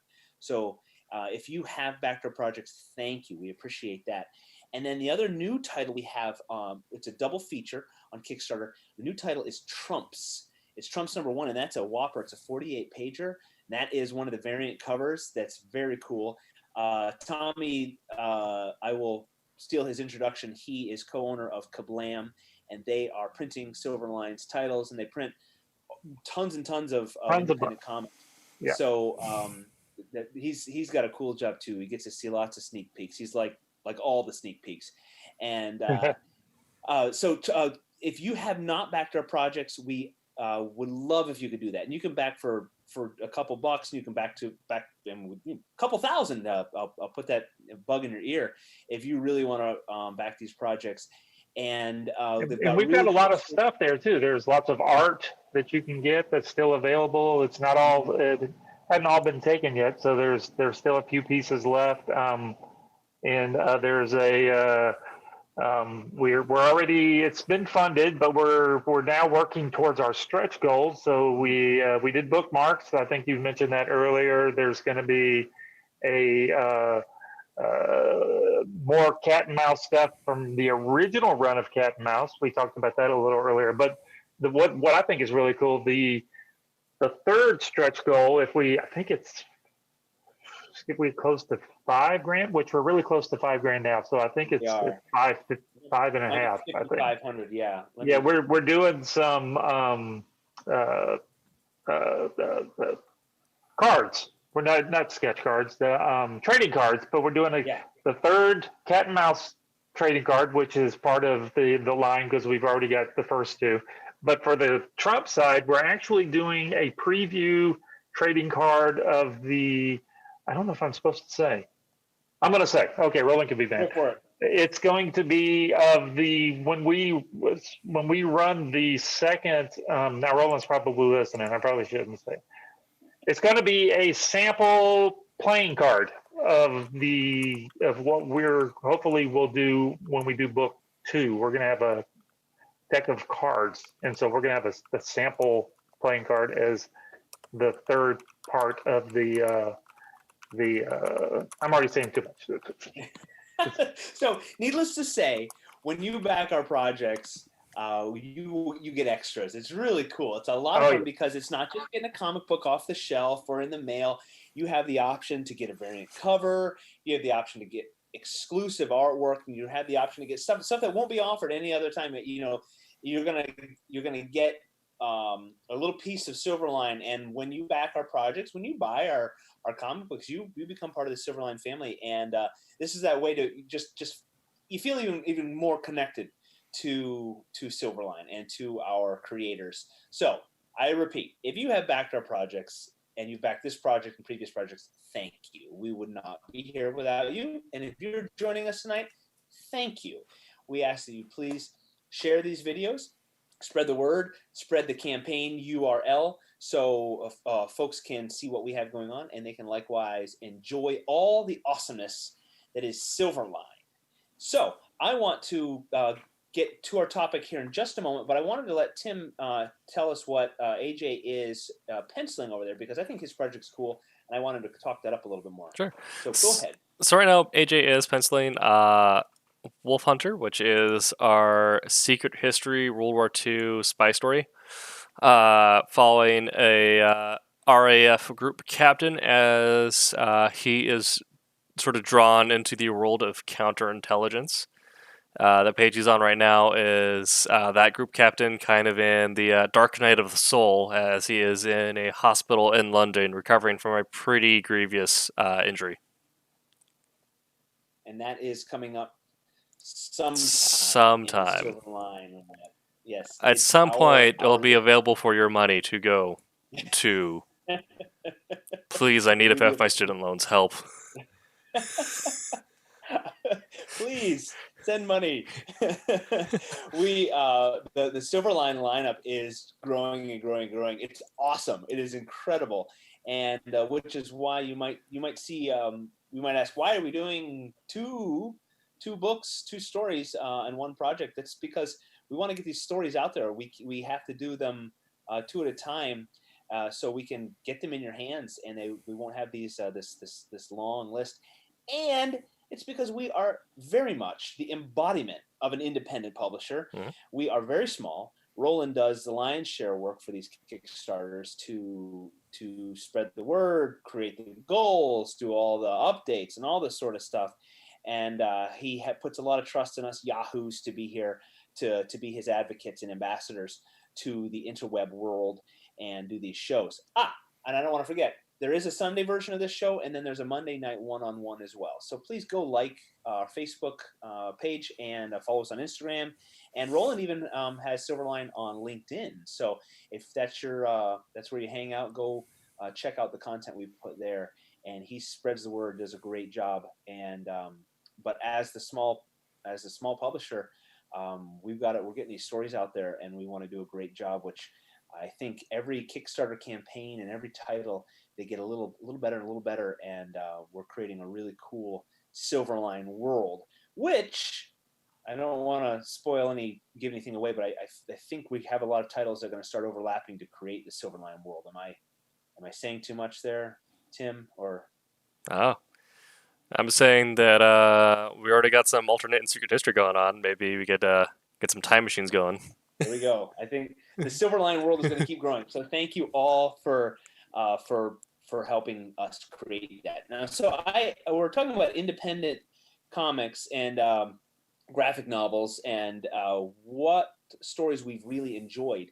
And we talked about the definition of what we call independent stories and the limitations of the indies, and then the freedom that comes from them being small and fluid and agile that can tell really cool stories without necessarily being beholden to a committee. And I don't say that disparagingly, but it's just the nature of the differences. And independent comics, yes, are limited usually by the creator and the creative team doing just about all the work, the promotion, the distribution, all this sort of stuff. And it's a tough slog. But when those stories can get found out, they're pretty incredible, and they have the potential to be a hit and to be unique, not to be a rehash or a regurgitation of another superhero story of the same hero and villain. And I don't mean superhero or supervillain. I mean the same protagonist and antagonist that's just redone with a different outfit. Independent comics create unique characters and unique storylines, and very often very gripping problems that aren't always a love interest or on the scale of huge superhero supervillain problems, or the smaller day-to-day problems. They can be really poignant and really what's the word I'm looking for? Relevant problems that can be sometimes timeless and sometimes stuff that people are dealing with right now. So it's a neat place to be as an independent. And of course, we all wish as independents, to hit it big. But that's just to get our story out there, to be in front of more faces. So we talked about a few titles, and we kind of joked about how often if they get made into a movie, they make it big. Sometimes they stay true to the form, and sometimes they just become completely different. Like Tim's Wanted, going Wanted. from the Yep. post superhero supervillain story to James McAvoy curving bullets. Right. So, and Wanted, I guess I never saw it, but mixed reviews, and some people enjoyed it. But That's completely fun. different. My example was World War Z.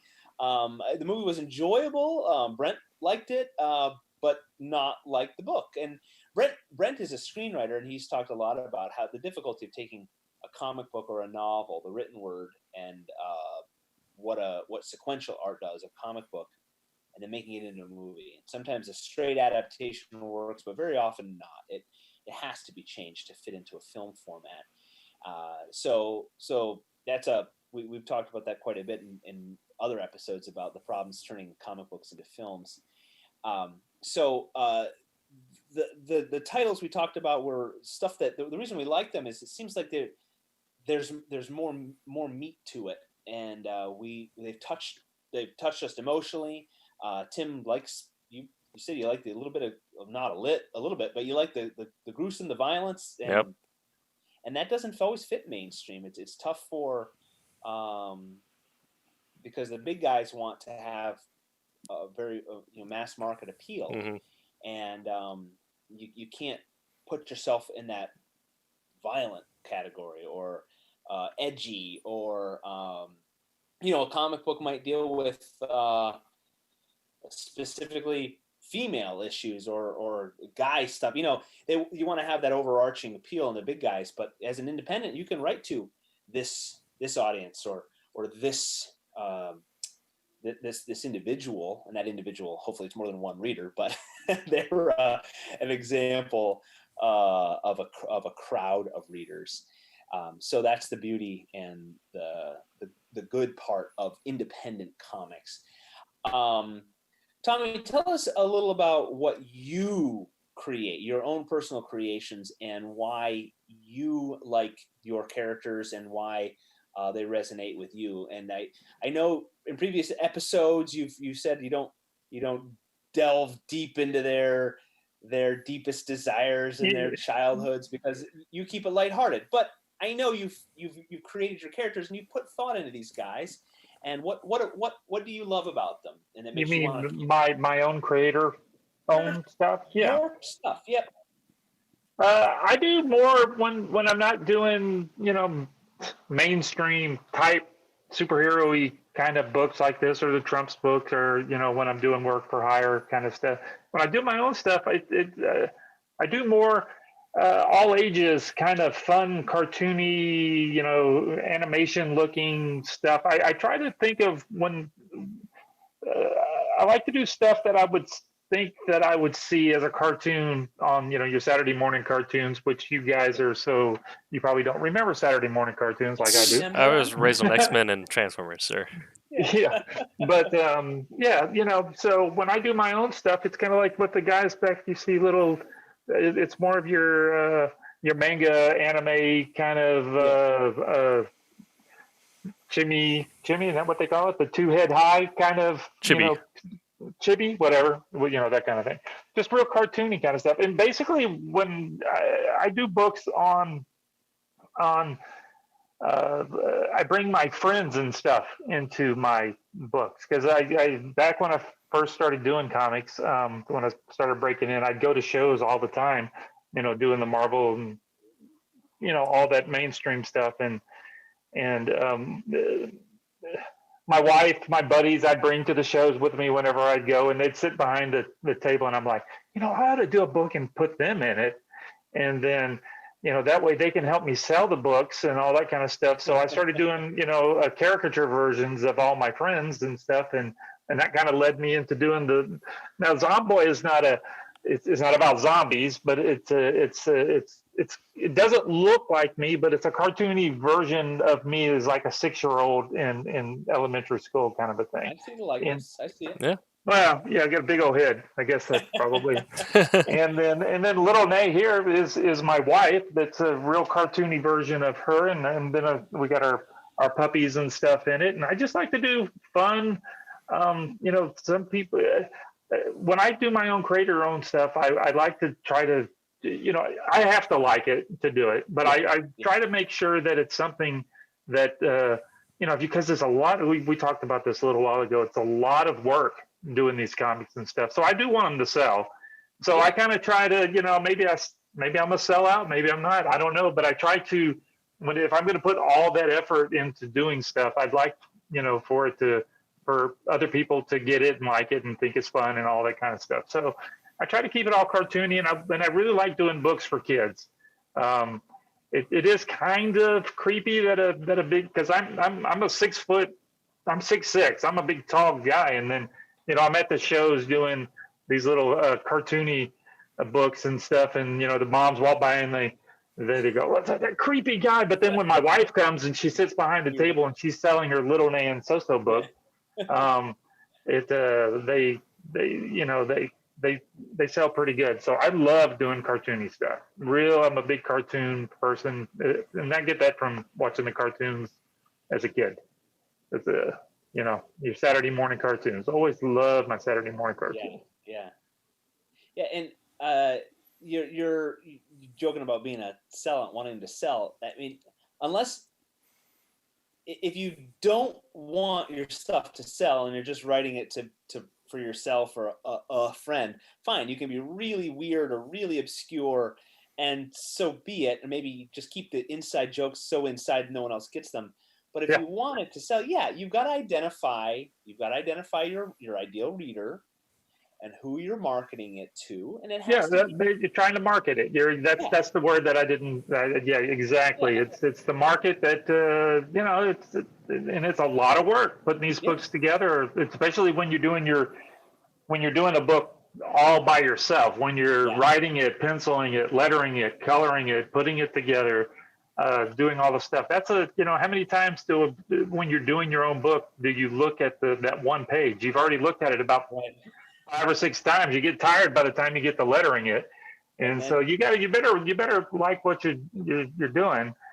But because you're going to sell it, try to sell it, and then you got to tell people. Oh, and then you're going to take it to all the shows and all that kind of stuff. And it's a story about. Yeah, exactly. Over and over and over again. But the story of Zomboy in pretty much all of the stories are basically, when the kids are, when you were a kid and you played, I know this is not politically correct now to say, but you weren't playing cowboys and Indians or cops and robbers and that kind of stuff. So it's kind of a Calvin and Hobbes kind of.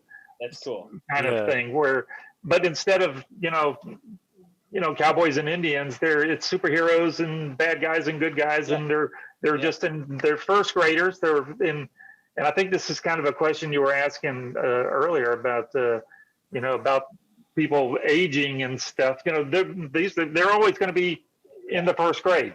They're never going to get out of first grade. It's always all the stories. They're all 6 or 7 year old kids, and they're all little cartoony. Everybody that's in my books are my buddies and friends and stuff. Even the bad guys, and some of my friends get mad that I make them bad guys, but I got to, I just have to tell them, and somebody's got to be a bad guy. Right. You knew that before you asked to be in the book. You may be a bad guy. You might be a good guy. I don't know till we get to it, but yeah. That's all my Kid Hero line of stuff from Inferno Studios. I love it. Yep. And you hit the nail on the head with saying as an independent, it's you doing all of it, and but you get to maintain the creative control of it, which is a great thing. Brent commented in the last hour about that, the feeling of giving up your characters. If you created them, if you've been, you're living, you live the lives of them so much more than people see, because you've created a little bit of backstory, and you're thinking, and you've created, well, you know them, how they feel and how they react, and that might not always make it into the story, but there's so much of them and their world that's in your head. Well, Then to I give kind of that cheat. up. Because we in past streams we've talked about how what makes your characters do what you do. It's like, well, in my books, I'm just based my characters off of my friends, and so I'm just thinking, well, this is what he does. So I'm gonna when I'm writing the voices of them, I'm like, oh, this is him talking. So I'm trying to make it sound like. And when they read the books, they go, that's what I say all the time. And I'm like, it's you. Of course, it's what you say. I just drew you. I didn't make up anything. This is you. But you drew me getting beat up. I'm like, well, you got beat up. I'm sorry. Well, Oh, I love it. I had one friend that I made their character a bad guy, and they got really upset with me. They were like, "Do you really think I'm a bad person?" And I'm like, "No." And he goes, "But you made me the bad guy." And I'm like, "Yeah, I'm sorry, you're the bad guy." Yeah, but you must think I'm a bad person. And I'm like, no, I don't think you're a bad person. You're in the book. You want free copies? Let me give you some free copies. I had this conversation with someone. Like, if I thought you're a bad person, I would kill you off. Like, That's right. pretty recently. But if I like you, then we'll make you a bad guy because everyone loves a good bad guy. Yeah, it's like, this is a secret we don't want everybody to know. But in the Zomboid books, the main bad guy is my wife. No one heard it. No one. Nobody. So if anybody sees the evil Megamind in the Zomboid story, love it. don't tell anybody. That's just between us four, right? Right. Yeah. We won't breathe a word. Not a word. No. Now you know. So, Tommy, you mentioned I had asked a question before the break, and I rolled right over it. So my question was, and like your cartoon stays firmly in that first grade year, and it will never change, and that's fine. The Simpsons, I think, is funny. The Simpsons have been on for forever. Yeah. And they used to do flashbacks like into the 70s when Homer and Marge were young.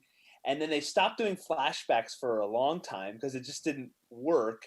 And then there was a flash forward to, I don't know, remember the episode where Lisa flashes forward, she's marrying a British guy. I think it's Hugh Grant is the voice. And I don't remember what year it goes to, but we passed that year. And it's fine for a cartoon and that sort of thing. But my question is in the comic book world, and we can use the big guys, because as you know, in an independent comic, my Steam Patriots is going to go chronologically, and that keeps it simple for me. I'm going to go, it's going to follow history in 1781, and it's going to wrap up in 83, and then it'll be done. So in the comic book world, where they're putting out one a month, and they've created their world so huge, they have to continually reinvent. Like, and I use Iron Man as an example because Iron Man's been my comic book. 1963, he's in Vietnam, and then they have to adjust because you can only say Tony Stark was hurt in 1963 for so long until you do the math, and you're like, wait a minute, Tony Stark's 72 years old. They have to keep reinventing. So why not make it chronological? Make it fit. Every comic book is set in a time. Now, Brent answered this question during a review. He didn't answer it in front of everybody. He made a good point of wanting the comic book to feel timeless. So if you had a chunk of comic book that took place from 1984 to 1994, it wouldn't feel relevant to somebody later. Yeah. But my thinking is I feel like you could get over a lot of problems of killing characters. How long do you keep them alive? How do you reinvent them? If they lived, if time flowed in a normal fashion. So I don't know if anybody else has thoughts on that. I'm kind of thinking out loud here because I don't have a reason. Yeah. I've got my, and I kind of mentioned it a little bit, my perfect, the reason why I keep all the characters that they're always just going to kind of be in the first grade is, 6 or 7 and that kind of age is because that works with my universe, right? So, this is when they're playing in their imagine, it's all in their imagination. It's a group imagination, and they're all, together. So it's like when they go into the superhero-y world, everybody has their own part. But, it's like once they get a little older, I mean, how, are you seeing teenagers playing, like I said, I know this is not politically correct, but playing cowboys and Indians when they're 16 and 17? No, it's the little kid type of story is the background. Does that make any sense? It's actually the universe is that time period of their life, and then just all the stories are just going to take place, while they're in the first grade kind of thing, because it works for their, it's when kids usually have that crazy imagination. So that's for me, that's the reason why they're always going to be at that age. Right. They're not going to get any older, but then it's the little kids and stuff. I'm not going to make them. People are not going to be dying off. Right. So. Yeah. You don't have to. Yeah. Like, I mean, Phineas and Ferb have been living through how many summers? Yeah. And have never. Exactly. Yeah. Never grown up. Well, my go-to thing for all things relatively to is X-Men, because that's what I've read by a long shot the most of. And a lot of that early art was done by Jack Kirby, who was super into big computers and sort of timeless science fiction looking stuff. So things hopelessly advanced as well as incredibly classic. So there's the joke that comics are stuck in the perpetual state of the far future of 1992. Yeah. Yeah. Yeah. But with X-Men, you kind of get that idea really kind of comes to power the most, because you have characters like Magneto, who is still just a super yoked. Now he's more of an anti-hero, but still looks very much in his prime kind of dude. But he still always has the baggage of being a survivor of the Holocaust. Yeah, because they don't necessarily want to lose that, because it's such a defining part of the character. And a lot of what he meant to a lot of people. Right. So they don't necessarily want to kill that. So they kind of just keep it stuck in this timeless space that seems like the far, far future of 1992. Right. And that you can even look back at how Stan Lee and all those guys thought about comics and roles that heroes served. I mean, Jack Kirby very much got into it to give people a sense of heroism and hope, as well as to get people to actually want to join the war against the Nazis. That's he literally fought Nazis with comics, but but he wanted to give people that kind of sense of hope, and there's a winning shot in everything. And Stan Lee also thought that every kid, every person needs a hero of some sort, regardless of what age that kid is in. So when you have characters that are as classic as Wolverine and Cyclops, who fit these archetypes so well, they just reinvent it every time so it's this next generation's X-Men, which is going to feel a little different from the previous generations, but it's still an X-Men for that generation. Right. So that being said, now, with chronology now, they are doing a lot of introducing new characters to the Marvel Universe, where they're saying that metahumans age very slow, but now that if you look at mainstream X-Men now, it's all new characters.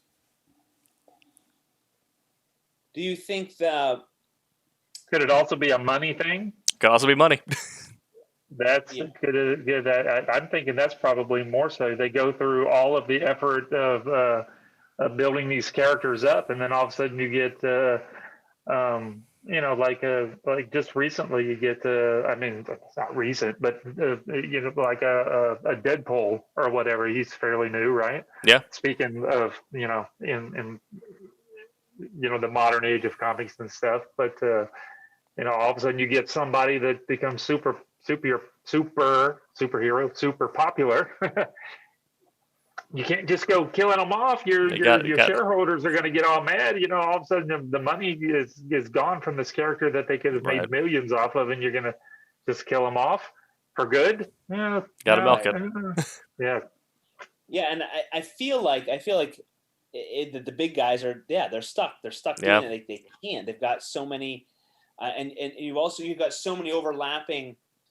Like you've got this character that his storyline has been rebooted, and if he overlaps with this storyline that was rebooted here, how old are they? And you can't answer those questions. That they have to be middle age or a teenager, and Spider-Man is always a young, but so.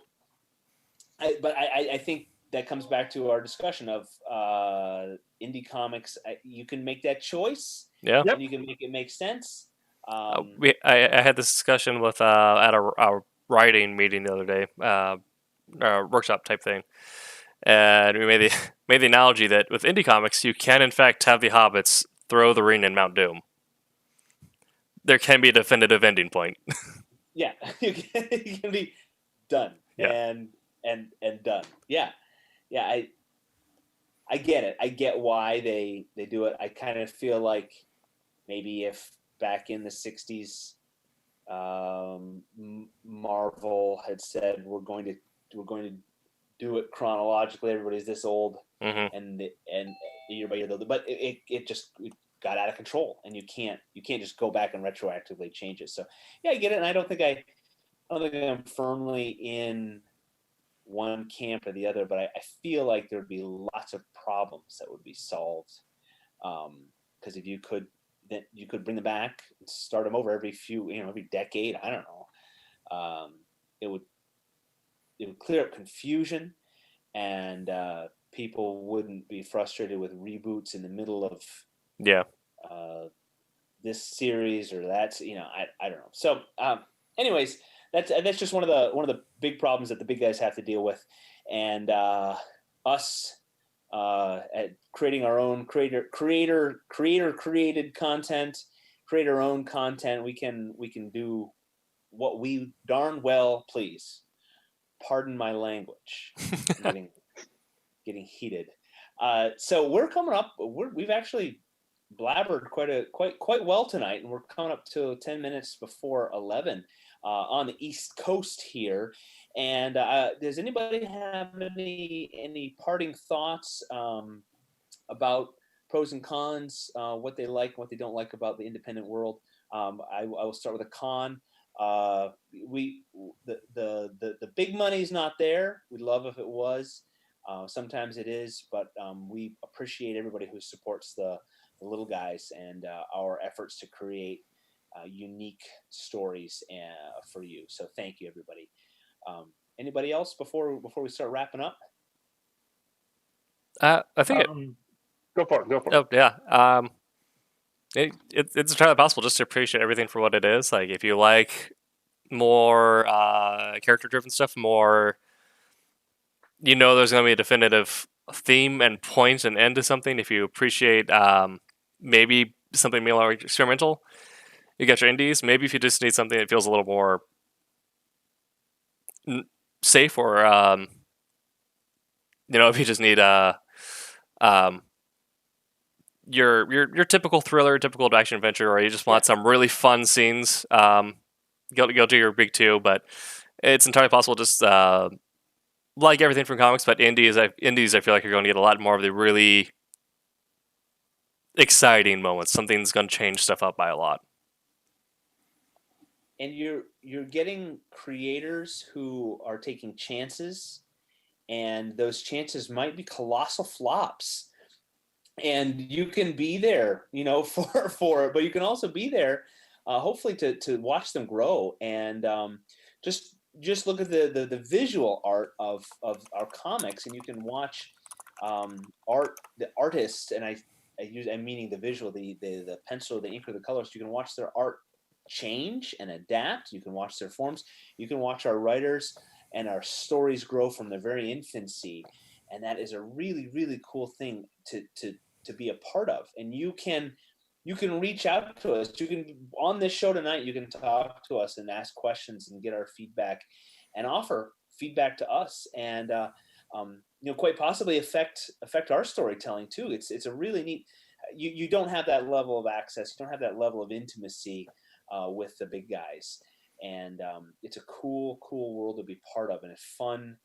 I do these because I love to talk to these guys, and I learn something every time we talk, and I love being part of the Silverline family here, seeing what people are creating and seeing the ideas that are bounced around for picking up titles and having a little bit of a teensiest bit of input. So it's really fun. It's a cool world to be part of, and it gets me really excited about stuff that's coming down the line and watching all these stories grow. Like the one that Tommy's inking right now. What's it called? Champ Fury. Fury. Champ Fury. That is not what it's called, and Roland is not going to like that, but that's what I'm calling it. The working title. It's Champion and Miss Fury, but they don't have Roland hadn't come up with an official title yet. That we'll work on it, and Yep. and Tim's story that's coming to life there visually by AJ. I love it. So I'll start wrapping up. We're currently running a crowdfunding campaign on Kickstarter. If you have backed that, thank you very much. Your rewards will come soon after the close of the project. It's 3 days. We've hit our first stretch goal. We have at least two more stretch goals available. So help us hit those. Spread the word. Share the campaign, and tell your friends to back it and get in, be part of the Silverline family. And then we've got titles coming up. I'll go because I'll start to wrap up. My name is Scott Wakefield, and my title is coming soon. I'm co-creator of Steam Patriots. You're going to have some stuff to see next week? Some week, colors, possibly? I want to see them. Yeah, colored artwork from colors from Dan Hosick and my co-creator Rory Boyle. If you're out there, hugs and kisses, and love you, dude. He's down in Florida. I'm up in New York. Long distance relationship. I don't know. It's tough. Luckily, the Zoom thing works pretty good. So. Yeah. It works. We stay in touch. So that's me. And if you want to follow me at Steam Patriots on Instagram, did I spell that right? Yeah, on Instagram and Facebook, that will be coming up. So let's go to you, Tommy. Wrap it up. Say goodnight. Thomas Florimonte, you spell it Florimonte because nobody ever can figure out how to spell it. You can find me anywhere and everywhere on the internet. I'm mostly on Facebook, so just look for Thomas Florimonte Jr. I kind of post some of the stuff that I keep working on, all of the Trump stuff, and then now the Champion Miss Fury stuff, and we'll start working on Trump's number 2. So go to the I was going to say real quick about the Kickstarter. Think of Kickstarter as because it's really confusing. I have a lot of my family and stuff gets real confused when I send them over there. They're like, what is this crowdfunding thing? Don't think of it as that. Just go think of it as a store. Just go over there and buy the book from Kickstarter. I don't like when you say that, but just think of it as a store, and you just go over there and buy your book. Know it's going to come to you in a week or so, just like anywhere else. It's a pre-order. Yeah. Say it's a pre-order. All your books are already completely done. It's cruelty-free. When you start throwing in crowdfunding, they go, crowdfunding? I don't know. This is confusing. I'll just get the book from you later. I'm like, no. Just go ahead. We need the analytics. You gotta go do it now. That's right. But anyway, Thomas Florimonte Jr. You can just look for me everywhere. And also you can go to Inferno Studios to see some of my Kid Hero stuff that I work on. And yes, that's it. Perfect. And done. Thank you. AJ, you are penciling down there. Tell us where people can find you and where they can follow you and see all your cool artwork. Yeah, sure. So my full name's AJ Cassetta. That's Cassetta.